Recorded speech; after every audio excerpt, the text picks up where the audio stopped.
quickly swept behind a reassuring smile. Okay, get some sleep, Firefly. You've been through a lot. He went to collect his blankets again, already arranging him into a nest like the night before. The words left my mouth before I could think twice. I can trust you, right? A flicker of surprise crossed Michael's face. Of course you can trust me. He didn't say anything else, as if that one line should be enough to convince me. And honestly, it was too late to start an interrogation that's only gonna end up in me feeling guilty for upsetting him. I got under the covers, facing the wall with my back towards him. I could hear him setting up his nest behind me before quietly before finally quieting down with a satisfied hum. I closed my eyes.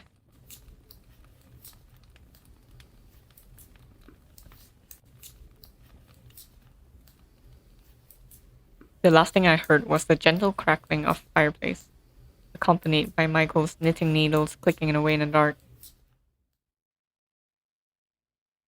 Before I knew it, I hear birds chirping outside the window. The first thing I noticed was the fire must have been out, considering I couldn't hear the familiar pop and snap that came with the room's ambiance. The second thing I realized was the hand gently shaking my shoulder awake. Wake up, sleepyhead. Mm. I stirred, yawning as I sat up in the bed. Michael beamed, hand still on my shoulder. There you are.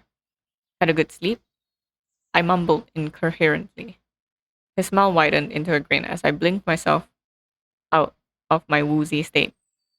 If I didn't know any better, he seemed to enjoy waking me up in the morning just to see my disgruntled expressions. Breakfast is ready. Wash up and meet me in the kitchen, alright? Give me a second. He took that as my assent. Assent? What does that mean? ちょっと待ってね。今、意味を探すんだ。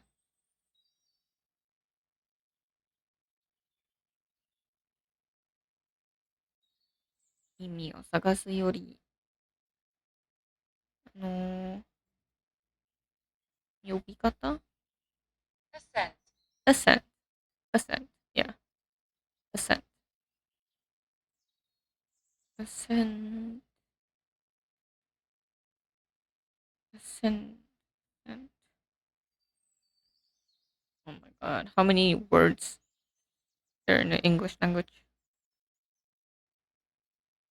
Agreement to an idea, plan, or request. Okay.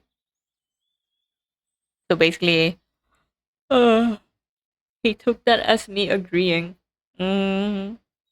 Suddenly, his hand reached up to ruffle my hair, messing up my bedhead further. Hey! He merely laughed at my indignant squawk before reminding me once more to get up, his steps already thudding towards the kitchen. Recovering after a moment, I stared at the wall and pondered my situation for a second as I made my way to the bathroom. This was the third day since I left my house.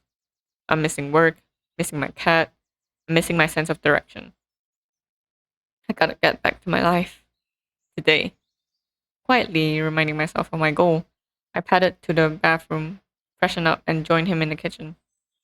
Michael was already seated, cutting into some pancakes. His smile was bright as I entered the kitchen, his tail flicking closer to my seat as I sat down. A familiar stack of mouth-watering pancakes was placed across him, waiting for me to dig in. Though I couldn't bring myself to muster up an appetite with so many thoughts filling up my head, he seemed to notice the look on my face, laughing nervously. You look serious. Something on your mind, Firefly? Oh my god, he needs to stop calling me Firefly because, like, that is such a cute nickname. I can't. あ、目が、そうですね。なんか、マイクのことは、ミカエル。think it would be Mikael or Michael. Michael in katakana? Who knows? I wonder if I can translate this. Serious. What is serious? Majime? Majime na kao da na. Is something on your mind. I don't know if I can directly translate. 何が考えているのか Firefly is oh, what is that word? I don't remember. Anyways, I picked up my fork, twiddling with it. I'm just worried about getting home. Michael faltered as he lifted a piece to his mouth. Oh, angry again. You're still thinking about that. He seemed annoyed, which is the first. Of course. I've been gone for 3 days. People probably think I've gone missing. His gaze lowered, almost grumbling. Is that so bad? I. What? Yeah, it's bad. Why do you sound like you don't even care? Michael frowned, looking up at me now. Why do you sound like you're desperate to leave? What? It's all you ever think about. Are you not happy here? Is it not enough? I sighed, rubbing my fingers over my eyes. Michael, we've gone over this. I've said it once, and I'll say it again. You've done so much for me already. But I can't keep pretending everything's okay here. I want to go home. I need to go home. He sucked in a breath, grunting at something indecipherable under his breath. I only wanted to. He seemed to be battling himself before he finally sighed. I'm sorry. You're right. Of course you're right. His tone seemed genuine, even if the hurt in his eyes was clear as day. I'll send you back today. I narrowed my eyes. I mean it this time, I promise. He held his hand over his chest. I swear on my heart. Okay, I'll trust him this time. I mean, how could I not trust him? He was my last hope. Okay. I paused for a moment before adding quickly. Thank you. He nodded and went back to eating, watching me expectantly as he took a timid bite. It was a moment before he swallowed and spoke again. Can you promise me something? His voice was quiet and, for a lack of a better word, vulnerable. What is it? Promise me. His mouth hung open for a second or two before he laughed. Promise you weren't lying when you said you liked my cooking? I snorted. Are you kidding?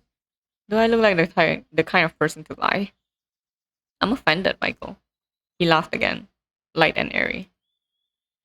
But if I dared look closer, I could tell it was fake. He probably didn't want to make our last moments tense and awkward. The least I could do was meet him halfway. For someone who's been living alone for so long, Michael has like a better なんか空気読める like he can read the room. Yeah, he can read the room better than some people I've encountered before. So wow, isolation and still being able to, you know, converse with other people is honestly such a feat. Before long, we found ourselves walking down another path from Michael's. The route was different today, probably because he didn't have any detours in mind. We walked in silence for a while. The only thing accompanying us were the sounds of nature and our footsteps. I couldn't tell what Michael was thinking.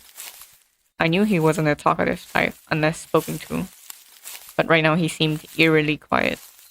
His back was tense, eyes looking nowhere but forward. My voice was itching to say something. Anything. But it felt like the both of us had some thoughts to digest, despite it being easier to just say it out loud. Still, the silence was getting unbearable. So, we both halted in our steps at the sound of rustling, Michael's ear perking in a direction. What was that? His hand were already raising to hold his bow, deftly cocking it with an experienced pull of the string until a solid click was heard. Stay quiet. Stay close. I swallowed, my heart picking up speed. He started stalking low towards the source of the sound, his foot, his boots barely making a sound compared to my clumsy footsteps. The rustling continued, sounding like a scuffle was occurring between the bushes. Closer, closer, until my ears picked up an unfamiliar high pitched sound. It sounded like a tiny infant crying. As morbid as that was, Michael actually relaxed as he recognized it. His steps hastened silently towards the source, crossbow lowering until he came across exactly what caused the disturbance. A rabbit. Its small, delicate foot snagged in an old rusted trap. Its little body trembled as it breathed fast and shallow, no doubt scared out of his mind. Michael regarded it empathetically, empathetically before unloading his bow, disturbed by the caught rabbit, but at the same time relieved at the absence of a threat. Just a rabbit. Sweeping his crossbow behind his back and out of sight, he looked at it for another moment before looking up towards me.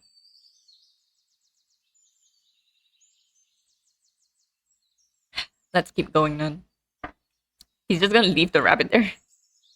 My mouth dropped in shock. And leave that poor thing behind? He raised a brow, confused at my bewilderment. Yes? Was it going to die?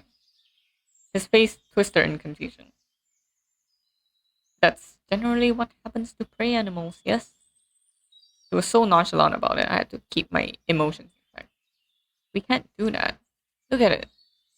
His expression was understanding, if a little annoyed. I am.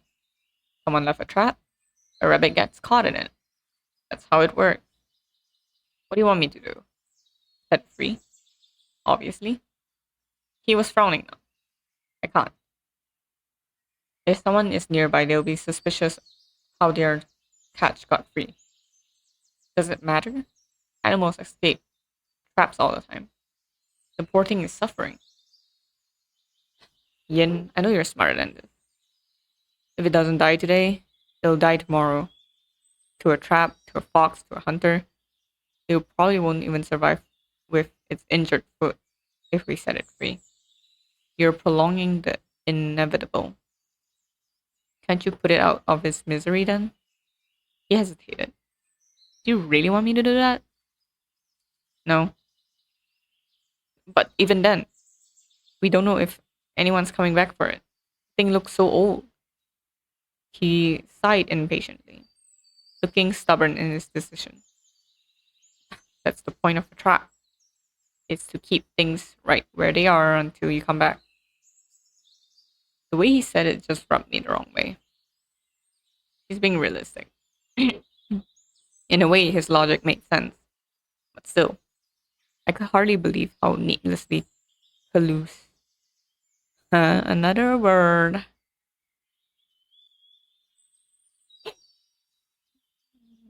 Am I pronouncing this right? Callous. Callous. Callous? Callous. Callous. Emotionally hardened, insensitive, cruel person who shows a lack of sympathy for others' suffering. I miss girl, he's been living in the woods for God knows how long. He's literally stunned because of how he looks. And she turns around and be like, oh my god, I can't believe he's being so girl. For someone so sweet with his hands, he was so indifferent about the poor rabbit shaking at our feet. I looked down at it once more, my heart breaking as it started to squeak. Michael.